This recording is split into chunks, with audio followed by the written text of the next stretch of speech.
When you're working with the PowerPoint to Flash tool, one of the probably the biggest production areas is kind of think through what you're doing and then think about where you can create reusable content or things that you can use over and over again, so you're not having to recreate those every time. And it's also about creating a type of structure that allows you to quickly replicate. So for example,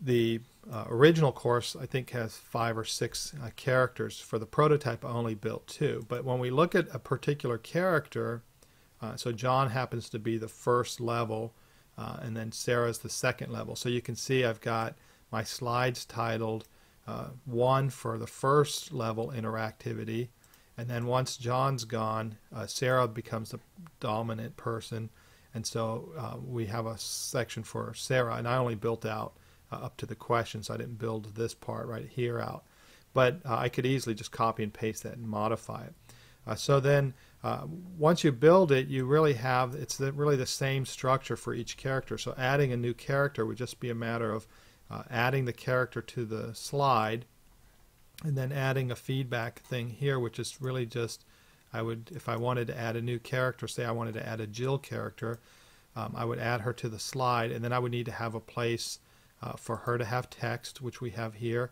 and I would have to have a place for her to have feedback based on the choice I select. So all I would have to do is, like, we'll just do this. So we'll copy these slides here, and then we can paste them. And so we could make this our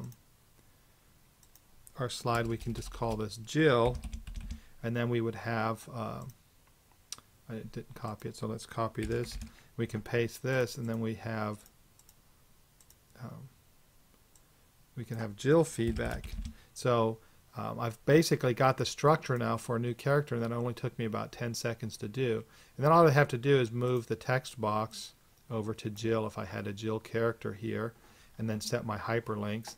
And then same thing with the feedback. All I would have to do is come in here and modify the feedback and then set the hyperlink to that. Now this feedback, then I'd have to determine where I want this link to go. But as you can see, adding a new character only took a couple seconds. And then what I'd have to do is just have this other structure that's consistent across all the characters. So I can choose the character. They're going to have, the character's going to be selected and go to the office. The character's also going to have an interview, and then there's going to be your interview questions, and then the character's going to have the follow-up referral.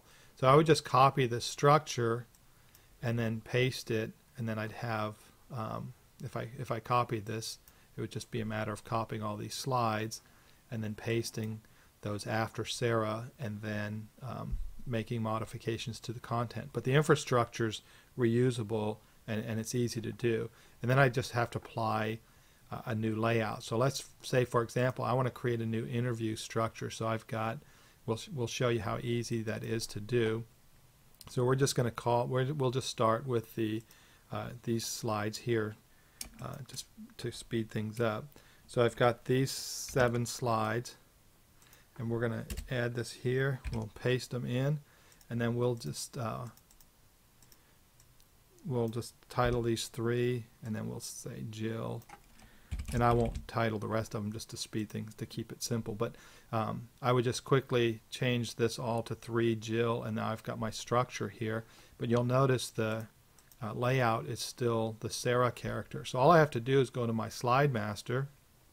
So we go to Slide Master, and I can just duplicate this layout, and then we'll just change a couple of things on here so you can see it's different. So we'll make this teal, and we'll just put a different, swap out the picture, and I'll just choose this one here. So this is Jill's picture, and now we've got this new layout. We're going to rename it, and we can call this 3 Jill interview if we want to. Rename it, and now all I have to do is close the master. So I've got the Jill question structure here, and you'll see what happens. We're just going to change the layout to Jill interview, and now all of the question structures change. The only thing I need to do is change the specific feedback, but the linking and everything's going to work, and you can see how easy that is. So think about where you can reuse content and build your courses that way.